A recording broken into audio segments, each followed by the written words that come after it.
Hi, and welcome to Let's Talk Safety. I'm your host, Dylan Sutherland from Protector Safety Gear. Throughout this series, we'll be interviewing industry experts to provide our audience with valuable insights on various categories of PPE. Topics will range from selection and standards to maintenance and care. This should ultimately assist you in selecting fit-for-purpose safety solutions for your site. From these discussions, we will create resources such as Toolbox Talk downloads and blogs, all of which will be available on our website, www.protector.co.za, for download. The third question, and what we're seeing quite a lot of right now, is obviously there's a lot of solar projects, there's a lot of awareness of the risk aligned to working on a roof.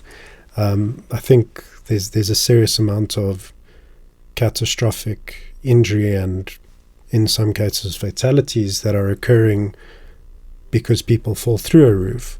So we are seeing a lot of consideration to roof lifelines at the moment. Let's maybe just touch on what should the audience consider. I mean, it's quite a daunting task. I mean, you'll get people that say, listen, just put this cable up there and connect it, and we've just spoken about the forces. Yeah. If it's not designed and appropriately certified, it won't remove the forces. Right. But are there other considerations they need to start with before they even get to the point of asking about roof lifelines? Yeah, definitely. So first of all, we need to look at the structure that the roof's been, that the roof sheeting's laying on. Is that structure sound? So usually we'll say that a structural engineer needs to come out and just make sure that what we're installing on is sound and will be able to withstand the forces if there were to be a fall. And I mean, that should be already a box that's been ticked, especially if they've already installed solar, because solar's slightly different. It's a heavy system that's continuously on. Right. So I think, would we be in a space to say, well, it can hold the solar, probably it should be good for permanent lifelines? So generally, if the roof can, if you can install solar panels on the roof, then it's fit, and we can look at installing a lifeline system onto that. So that would then tick the boxes. Okay, and the next one is talking about the actual roof sheeting, because I mean, we don't think about roof sheeting. It gets installed, sometimes it leaks, we fix it. What are the considerations that the audience should be taking if they are deciding to put lifelines on their roof linked to the roof sheeting itself? So obviously the age of the roof sheeting, how long ago was the roof sheeting installed, and also keeping in mind that roof sheeting is continuously exposed to the elements. It's continuously battered by the sun, by rain, hail. So the chances are that there's going to be a roof sheet that might be flimsy or weak is there, and we need to consider that. So when someone's working on a roof, first of all, they need to be connected the entire time to a system, because usually the perceived risk is falling off the edge, but there is definitely a risk of falling through the roof sheeting as well. Yeah, I can definitely back that comment up, because we did a job where I had to walk on the roof, and I mean, there was no polycarbonate sheeting. It was all solid roof. And as you walked on these ridges or on the peaks of the RBR sheeting, you could feel it indent. Yeah. And I mean, that was strong enough to hold somebody's weight. But to your point, if there's been an RBR sheeting out there for 3, 4, 5, 10 years, the constant, I mean, South Africa's got some serious sunlight and UV damage. Yeah. That is something. So how can they get around that? Because, I mean, you also need to be practical about this. You can't go and test every single inch of that roof. How are we able to make sure that whatever is installed, is it a case of we drill through the roof into the structure? Because that, for me, sounds like it's going to be stronger. Is that an appropriate way? So generally not, because that's going to open up other challenges as well, such as leaks. So there's a waterproofing issue with that. So generally, if you're going to drill through the roof, there's the risk of leaks. So we need to look at waterproofing. And then there's also the chance of a hit and miss. So we don't always know where the IBR sheeting is. So there's a chance that we could drill through and not find the IBR sheeting. You mean the I-beam? The I-beam. So now, I mean, what's the alternative to that? Because I fully agree. If you go through the sheeting, the last thing you want is we've done this whole project and now there's a huge leak and it damages inside. Yeah.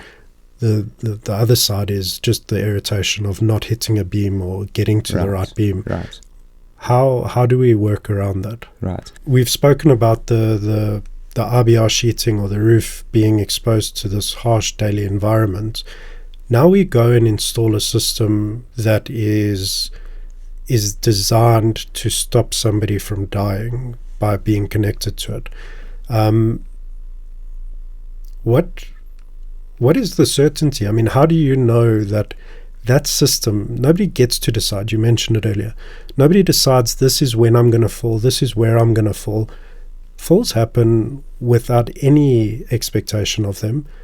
How do you make sure that system works appropriately in the event of a fall? Right. So I think us working with a manufacturer like 3M gives us quite a lot of certainty. Not just that, but they also give us a 10-year warranty on their systems. So you know that for the next 10 years, that system is going to work as it's designed to work. There's no guessing. You don't have to install a system and try and hope that it works. You know that system's going to work as it's designed to work. And I mean, a 10-year lifespan is serious for that kind of forces and to make sure it works. How does one look after those systems and make sure that they are in good functioning order should they experience a fall? Yeah, so they need to be certified by an OEM annually. And if you are in an extremely harsh environment, then perhaps we could look at doing it even more frequently than that, just to make sure that system is still in good working condition. Fantastic. Cool. So I think the last question and the last point we're going to touch on is the cost, because that's always where the conversation leads to. Yeah. I think it's vital that we talk about 3 costs. One is the project cost. So when you're looking at installing a proper system, the one is the project cost, and quite often what we see is somebody wants to make a sale, so they try and make it easier or cheaper, whatever the entry point is to secure that business. They try and make it cheaper by saying, we're not going to run a lifeline, we're going to reduce the cost, we'll just put anchor points on your roof. That will then let the person, because you go up there once or twice a year, the person going up there can just connect to the system as they go. Talk to me from a price point. Is that something that's a viable way to reduce costs when it comes to permanent lifelines? In my opinion, no. When we look at a system, usually the cable isn't the most expensive part of the system. So you might be cutting off 10,000-15,000 Rand off the price, but is it really worth it? I think the system isn't as practical anymore when we remove the cable, because your anchor points might be, say, 20 meters apart, and now you've got to connect to the one system, walk with a 20-meter rope to the next system. What happens if you fall at 18 meters? Then you've got 18 meters of rope behind you that's not connected to anything, that's slacked. And even if it is connected to the first anchor point, I mean, we've spoken about 1 meter falling, creating 1 ton. 18 meters starts creating catastrophic sized forces. Yeah, for sure. And whether the anchor point will be able to hold that, I don't know. Because that force is going to be extremely high, and then the other risk is obviously hitting the floor from that height. For sure. Tell me, so you're talking as if the person has fallen through the RBR sheeting. Quite often we see there's this viewpoint of we need to stop the person from falling over the sides. Is falling through sheeting a risk? Definitely. Why? Well, as I mentioned earlier, sheets is continuously exposed to the UV rays, to the elements, and it gets weaker over time. So you step on one flimsy sheet and there you go, through the sheeting. So we need to make sure that we connect it to a proper system the entire time that we're working on a roof, because we don't know where that flimsy sheet is.